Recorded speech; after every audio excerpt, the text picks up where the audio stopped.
How does this guy rake in $400,000 a month remodeling homes with only 5 employees? Kyle started his journey selling remnant countertops on the side until one message changed everything. I think a lot of contractors are slowly going out of business and don't even really know it. In this episode, he reveals his exact roadmap to go from no experience to making bank remodeling homes.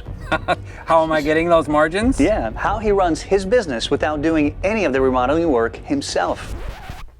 A lot of people think that they need this huge in-house team with a bunch of carpenters and plumbers and all these other people. You don't need that. And lastly, the trick to a never-ending stream of referrals without paying a dime in commissions. We do what's called a Realtor Blitz. So there's 4 levels of value. This is roughly a $700,000 project. What?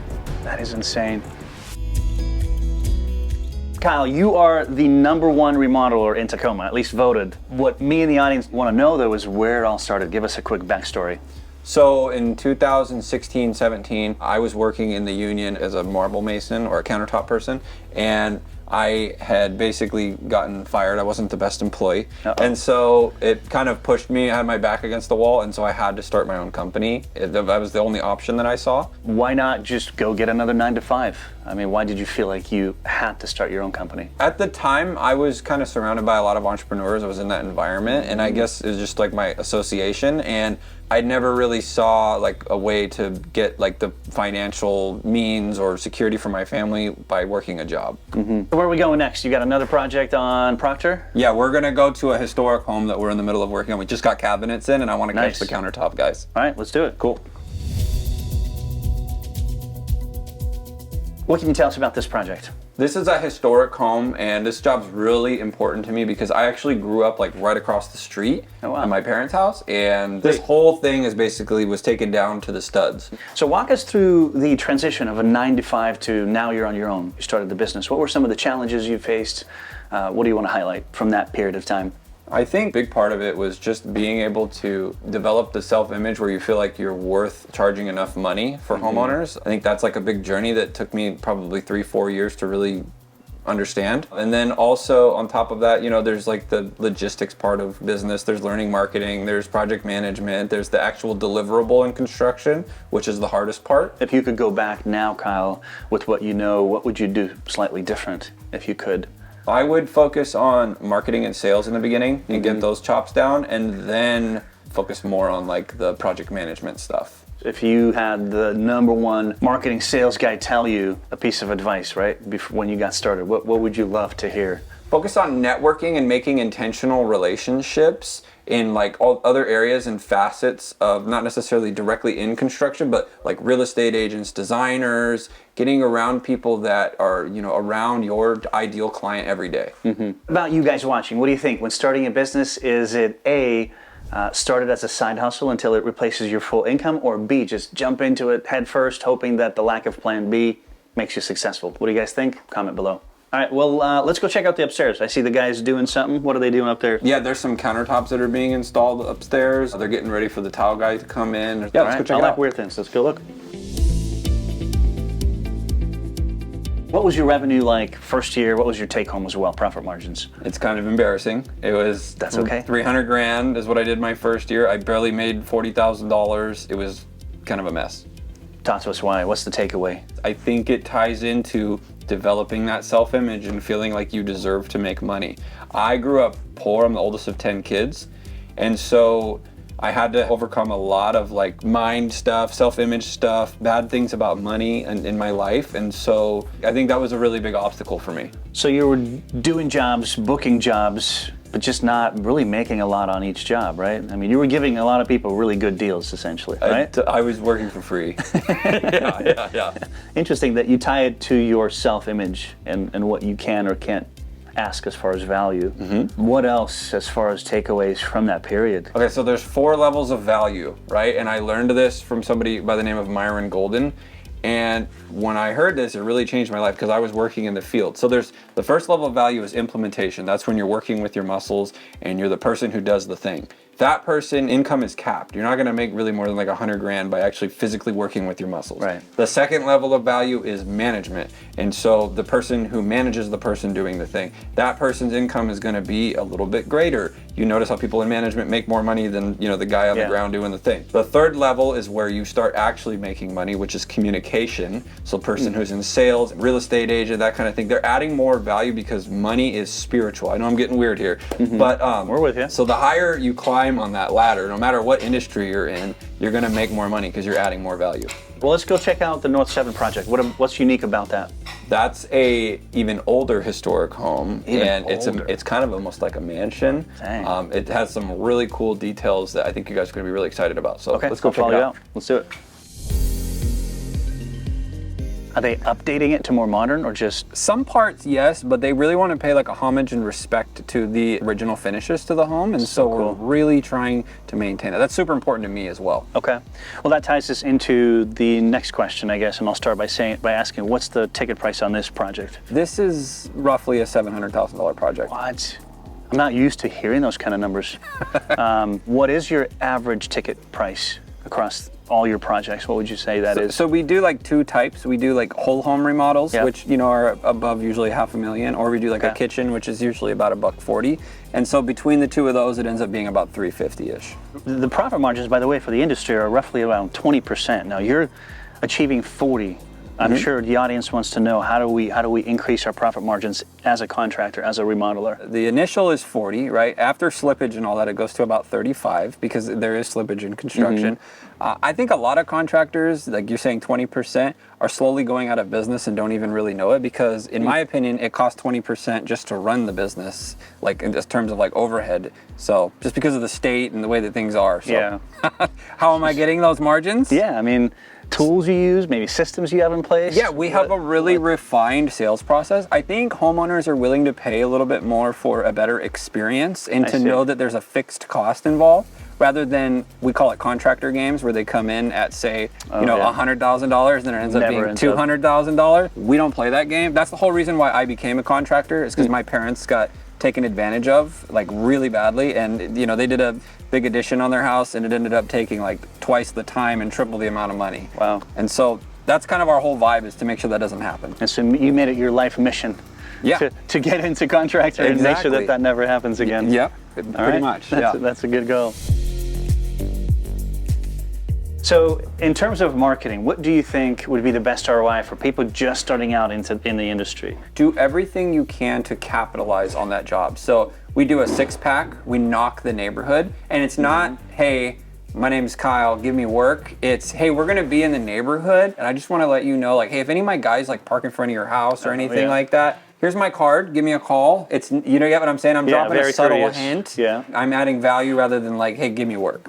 So also, I would recommend to join your local home builders association. There's probably some bigger fish in there that have some small, you know, kibbles and things that you could chew on as a small contractor. And then just networking. And I know that that's a vague term, but making intentional relationships, like we talked about earlier, with designers, realtors, and other people in your industry. You're about to open up a showroom as a contractor, which is uncommon, right, for a lot of contractors? Yeah, I don't think a lot of people get to that point. We've been very blessed to be able to get there, and I'm excited about it. What state is it in right now? It's 27 feet in the air right now. It's kind of crazy. Yeah, well, I want to go check it out. Let's do it. Yeah, let's go. The house is literally floating in the air. Yeah, so this is going to be the home of our new showroom.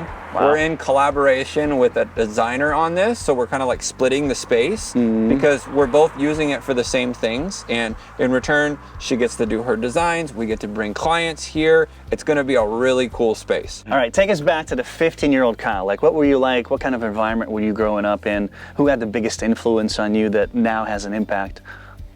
So I'm the oldest of 10 kids, like I mentioned earlier. I grew up in a big family, smaller house, and I grew up like painting graffiti and being kind of like a troublemaker kid. I was kind of in that category. I'd say I learned a lot of things from that, though, like how to just kind of think outside of the box and be creative, and, you know, not necessarily follow all of the rules. Some rules are meant to be broken, in my opinion. So, well, I'd love to go check it out down there. Let's go check it out. All right. Sweet. So we're at the bottom of your soon-to-be showroom now. Right. What's the build-out cost for this? What are you doing? Just curious for this project. So we're gonna get a lot of the stuff donated from like our vendors. We're gonna get a lot of like slabs, cabinets, countertops, you know, hardware, things like that. We're trying to keep it at $60,000, but it's probably gonna be more around the 80 range. Not bad. But so the owner's doing this whole expensive thing. Yeah, they're doing they're doing the lift. We are just doing the internal build out once this is lifted. We've been facilitating this and making sure that it's going according to plan, but yeah. Why go with the showroom as a contractor? What's the thought process behind that? It's credibility and a place to bring your client. When you bring in your clients to places like Floor and Decor, you know, CFM, big box stores, things like that, it just isn't the same level of professionalism as like, hey, come into my office, we can do it after hours. I mean, it just gives us that extra touch with where we have a little bit more control over the process. Gotcha. Walk us through the year-over-year revenue and any highlights in that journey as well. First year in business, I did $270,000 and I only made $30,000 that year. Second year, I did about $380 and made about 50 grand that year. The third year was the first year I broke $1 million. Wow. And I made about $120,000 that year.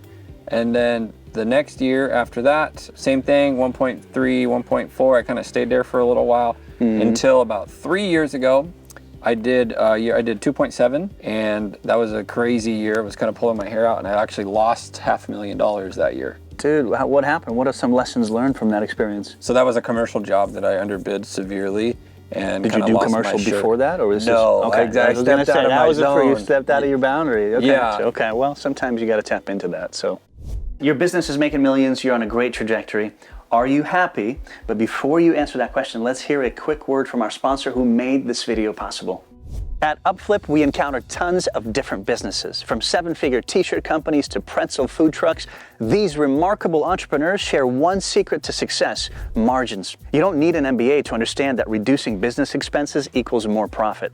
And as the decision maker, you know that every penny counts. That's why savvy businesses are upgrading to NetSuite by Oracle. With no hardware required and accessible from anywhere, NetSuite's cloud-based system allows you to instantly reduce IT costs. Cut the cost of maintaining multiple systems by unifying all of your most essential business management tools. It's why over 37,000 companies have unlocked their business potential with NetSuite. More expenses mean more headaches.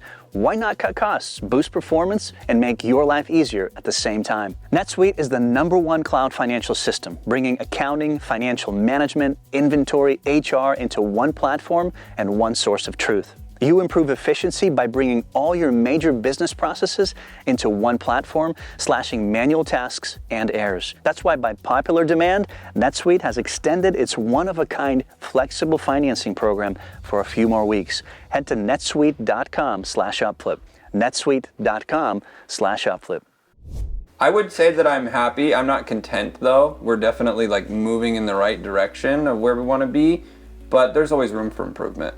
Are you into like materialistic things? I like to go on vacations. I'm a muralist and an artist at heart, and so I like to do a lot of that stuff. Well, most of it though has just been reinvesting into the company. Like I'm trying to build this skyscraper, and we've got the foundation kind of finished off right now. How many years into it now? Since day one? This is my 8th year in business and like 9th year doing this. Gotcha. Sweet. Blitz time with Kyle. Kyle, first question. How do you guarantee 0 change orders?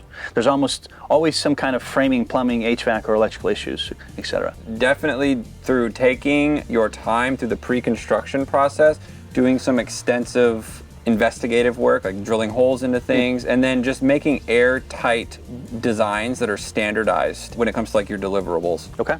What is the wildest customer request you've ever had? I had a customer request like a hidden room in the back of a closet. That was kind of crazy. Or a client asked me to caulk baseboards to the floor, some wild things. What percentage of revenue do you pay yourself? Last year I paid myself around $200,000. Not bad. What's one remodeling myth you'd love to bust? That contractors are bad people and that they're shady. What's the most impactful system you've implemented in your business? Having an SOP for everything. So rough-in, framing, drywall, pre-construction, design, everything, just standardizing it and making sure that it's all, written down and on paper. Okay. Which historical figures home would you love to remodel and hang out with? Why? I'd like to work on some of the, who's that really famous architect who did the running water? Frank Lloyd Wright. I'd like to work on some of those. Those are cool. Nice. If you could remodel one historical landmark, which would it be and what modern twist would you add? I'd like to remodel maybe like the White House or something, you know, something really old and cool like that. I have an affinity for all these old houses, so. They'll give you a call in exactly a week. Yeah. the White House admin. When someone searches kitchen remodel Tacoma, you're the first one that shows up. Talk to us about how that's possible and any other SEO things you can teach us about. So we do a lot of like cross-pollination with our audience, right? So what I mean by that is like what we're doing right now, I'm probably gonna get a backlink from it, right? So we do that with like designers, we do that with like realtors. We want to get our name everywhere that we can, and also creating manual backlinks on like really good websites. So like Architectural Digest, joining associations, like we have master builders here in Seattle. Anything like that is gonna give your SEO more juice. And then also Google's the king of SEO, right? And so you want to feed Google's algorithm by playing their game. They own YouTube and a couple other things. I think they own Pinterest now too. They're gonna want to feature their own things, right? And so doing that stuff and playing their game is gonna kind of feed that machine. Another good SEO tactic is like, so Home Advisor, House, all of those things like Angie, all those things are a waste of money for leads. But as a marketing move, those companies spend billions of dollars on like advertising dollars and making sure that they're ranking high when it comes to like the Google ladder. And so it's good to join those things for the backlink, not necessarily for the leads. Interesting. That's a good tip. Let's talk about networking with realtors. I know you hit on it a couple times, but I want to go into specifics. Like, what does that look like? What are some steps that you take to open up new relationships and so on? Okay, so we do what's called a Realtor Blitz, where we'll actually physically go to their office and kind of catch them blindside and bring them like maybe Panera Bread or something like that. And we'll drop like a little card with just like a, hey, my name's Kyle. I'd love to sit down, have a cup of coffee with you, see if we'd be a good fit, to see how we could help each other's business. That's usually like game recognizes game, right? So realtors see that and they're like, okay, like maybe I'll sit down and give this guy a shot. It's not like a lot of other people who are just like calling and asking for work. That's weird. It's not a face-to-face, yeah. Right. So just adding a little bit of value on the front end, and it's, what is it, $20, $5 for that? It's not that big of a deal.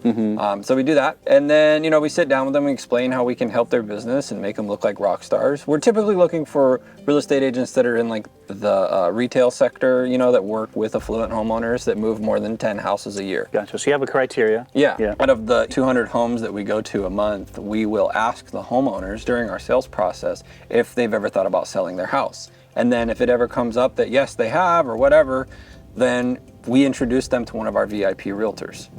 And then organically, those things just kind of blend together, and we're top of mind when it comes to a big remodeling project that of this caliber. So that's awesome. So is it like a revolving wheel as far as who gets the referral for a listing?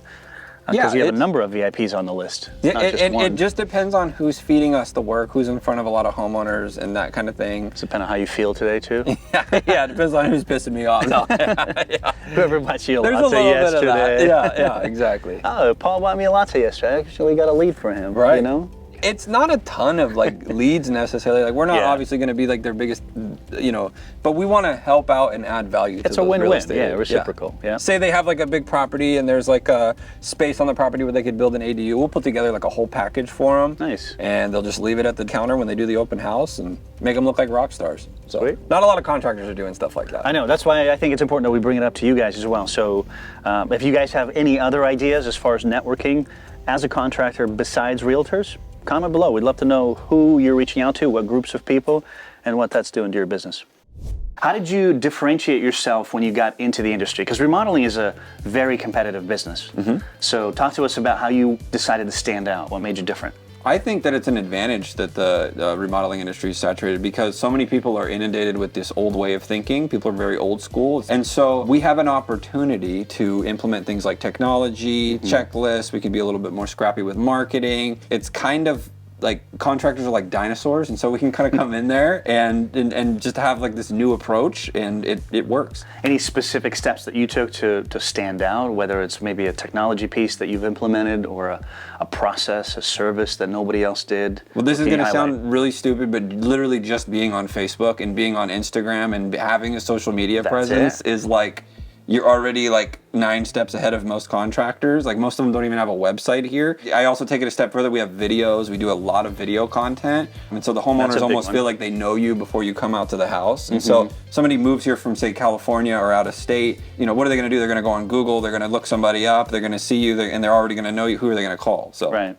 So at what point did you pull back from the day-to-day of the business and start managing teams? The way that I was able to make it out of the field is we run a PD/PM system. So we have one person who manages the client expectation, the client journey, make sure that the customer feels heard and appreciated and that they're being acknowledged in all ways. And then we have a PM. So this guy puts his head down and builds things. So we are by the mantra that builders build and talkers talk. And then the other way to get out of the field and not have to be there on the day-to-day is using subcontractors and managing them. I see. Talk about the subcontractor. How important is it to vet them? What does that process look like?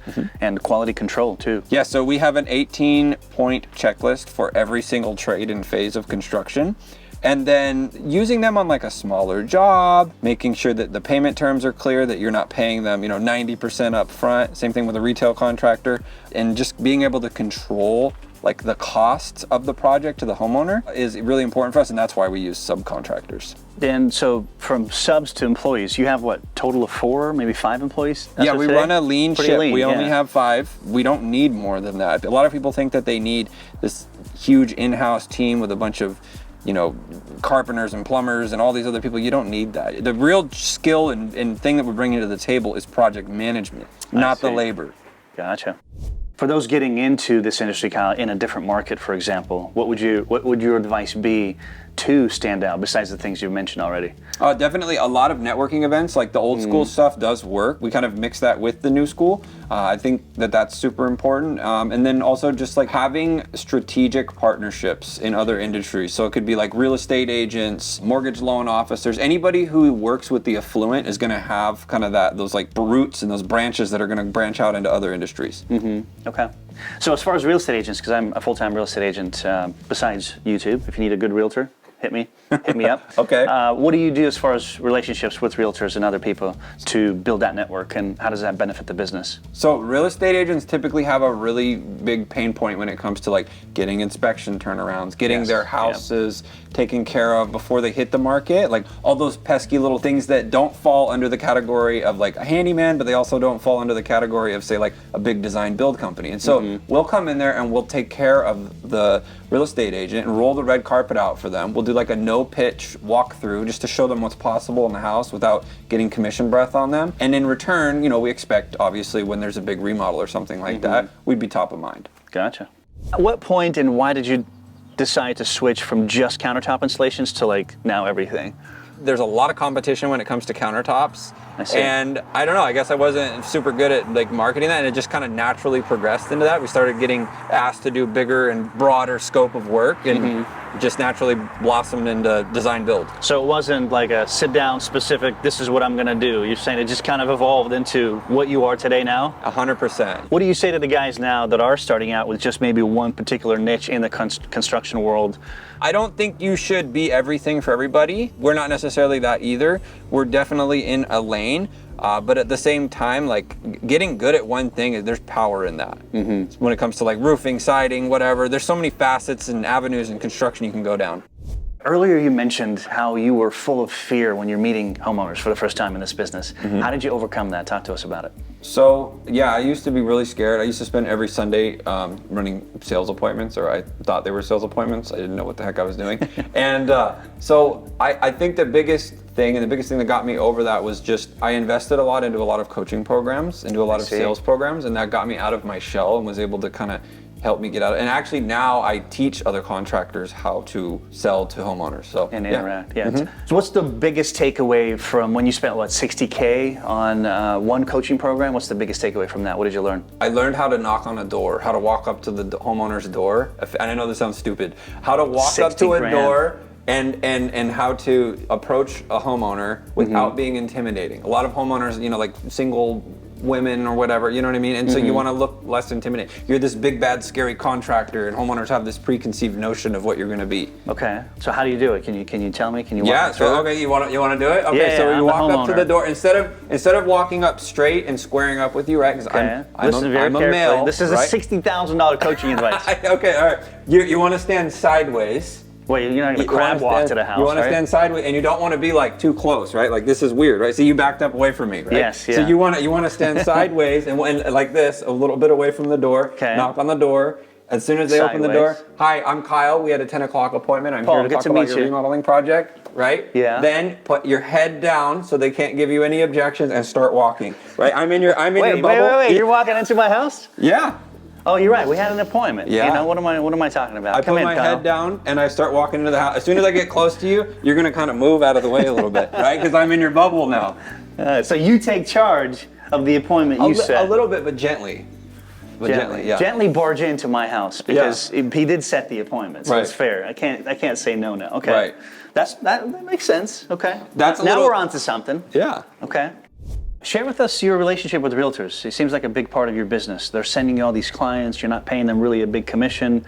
Then you mentioned the VIP package. Go into the details if you can. Yeah, so the VIP program for realtors, this is some secret sauce here. So we offer 24-hour inspection reports on things like that. That was really important when it came to like the competitive atmosphere that we were facing a couple years back with the lower interest rates. We also do, we're like their construction Wikipedia. So if they have like a question about like say if something's load bearing, we give them our personal cell phone number. They could FaceTime us and just see like if something's feasible. And then also we make them look like rock stars with like co-branded marketing with like ADUs and proposals and things like that. And then one of our biggest things for our super VIP realtors is we ask every homeowner whose home we're in if they've ever thought about selling their home.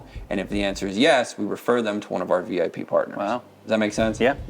As far as real estate agents in that relationship? Yeah, or- I mean, 80%, I don't know the exact statistic, but around 80% of real estate transactions are tied to a big renovation or remodel. And so, you know, people move into this house and they're already going through that psychological change, and that ends up, you know, blossoming into a construction project. And what's your advice to other contractors building those relationships and building those connections? Yeah, What's a good place to start? Some mistakes to avoid? I mean, that's just one of those intentional relationships that you can build. So real estate agents are pretty much everywhere. So you're going to want to, you know, when it comes to like going to a networking event, you know, you just stick your hand out. Hey, my name's Kyle. You seem important. Love to meet you. I'd love to see how we can, you know, benefit each other's business and just building that relationship and fostering that around that. Yeah. Sometimes it's a pain in the, you know what, and you have to kind of embrace the suck a little bit when it comes to like, can you come out and change a light bulb for me? But Right. it's just part of the game. So you have a 42-step sales SOP, Yep. right? Tell us a little bit about that. I want to hear about it. So that's actually something that I didn't necessarily create, but I paid for. And it is basically from the time a homeowner calls you to the entire time when they sign the contract, they go through the design, all of the milestones during the design, all of the, when we do a trades day, every single step is written out. And then it makes it so that I don't have to be there for everything. Give us a highlight, maybe of one of the steps that. So for the Couple design steps, yeah. process, we have it's called the peace of mind process, and we have the measure meeting. Then we do a red line meeting with the designer, the homeowner, the architect, the structural engineer, and we just basically go over like, this is proposed conditions, this is what the house looks like now, and this is what it's gonna look like. And then we do selections. That's where they get to go to the showroom and pick out all the fun stuff and all that. The homeowner is really happy at that point. And then we do a budget check-in. So once we have those things figured out, we get that to that budget check-in. That's what most contractors will take to build, but we take it a step further by doing a trades day. So we bring in every single trade to the house so that the trades can actually physically see the job site, and they can't come back and go, oh, you know, the drywall, I said it was going to cost $2,000, but now it's going to cost $10,000. We're not playing that game because we offer fixed price contracts. That kind of goes into your question earlier, and then that allows us to go through it. Suppliers, how do you manage those relationships? How do you build them? I mean, you're in Tacoma, plethora of options. Yeah, so we like to work with local companies because we've positioned ourselves as like a green, ecologically friendly company, right? So I see. it doesn't really make sense that we ship things, you know, from 8,000 miles away. Right. It comes across the sea and it costs less than it being close. That being said, prices obviously, you know, we're in a price sensitive market, but we try to align with companies that have quick lead times. And then the most important thing though is their warranty and their like commitment to making sure that when things go wrong, they take care of it. They stand behind it. Specifically like cabinet vendors, window vendors, things like that. So you've had experiences where the relationship started but didn't go far because of... Massive. Yeah. Yeah. Oh yeah. It's pretty common, pretty normal. It can ruin the whole job, especially during, you know, the pandemic. We were having a lot of that. That was a huge issue. Any key factors as far as strengthening that relationship? Do you ever go out and meet the CEOs, the owners, that kind of close relationship? Or say at like Home Depot, we have a really good relationship. I know it's just Home Depot, but we have a really good relationship with the people behind the counter, and it speeds things up for our field guys. So when they go to get stuff for like punch list or whatever, they don't have to sit there and wait in line. Like they just go, oh, you're with Noble, click, click, click, click, click, bring up your stuff, get out of here. So that's pretty cool. We give them like a bottle of tequila or whatever they like. Give them a little gift here and there. Yeah, just a little bit of goodwill, just going that extra mile. Not a lot of people are doing that. Can you describe to our viewers a situation or a project that didn't go as planned? So how did you handle it? How much money did you lose and so forth? We did a commercial project, kind of stepped out of my zone and did a commercial tenant improvement project called a TI. I built a Little Caesars. Long story short, I had bid the project at about $350,000. It ended up costing almost $450 or $650,000. What? Sorry, yeah, $450,000 is how much I lost on that project actually. Dang. So how did that happen, Kyle? I didn't know how to estimate at the time and project manage, and it was just kind of a mess, and it was a really expensive but valuable learning lesson. So the lesson is... Let's recap it. In case you all missed it. Make sure you're estimating like to the nail. Make sure your plans are airtight, and make sure that you're auditing the plans. You can't just take what an architect gives you and build it. That brings up a good point, because I think as a contractor, especially in your field, like you may come across a project where you're going to lose money. And so can you elaborate more on where was your mindset for you? Because that's a lot of money to lose. Right. I would imagine you wanted to quit. How did you get through it? What helped you get past that and say, you know what, I've learned something.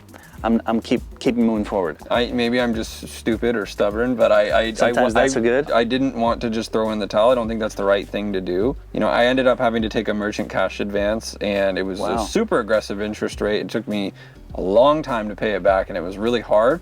But at the end of it, it forced me, once again, having my back against the wall, it forced me to learn how to sell better. It learned me to force me how to, scale and do more projects better, because I had to bring in more money to pay off the loan, to pay off this, and it just, I don't know, I guess I wouldn't necessarily say that it was a bad thing. Gotcha.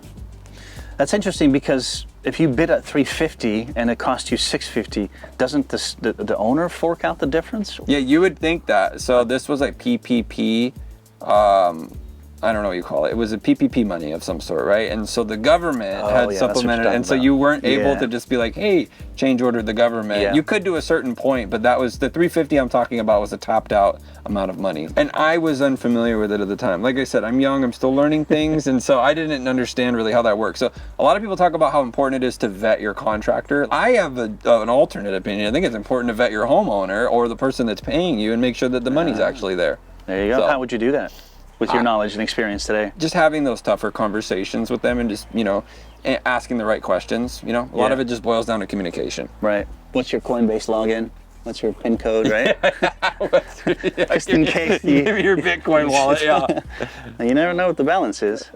How do you manage all the jobs that you've got going on? What do you have as of today, by the way? We have 14 jobs. 14 jobs, right? Yeah. So what kind of software tools are you using to stay level-headed, make sure everything's happening, and all the proper steps are being followed? So we have a Kanban board, which is basically a system that Toyota created for their process. We're familiar with it, yeah. And then we have that tied into an app called Notion. And that is basically just our CRM to show like what design job is at what phase. That way things don't fall through the cracks. Then we have our project management software. We use Builder-Trend, but we're about to switch to JobTread.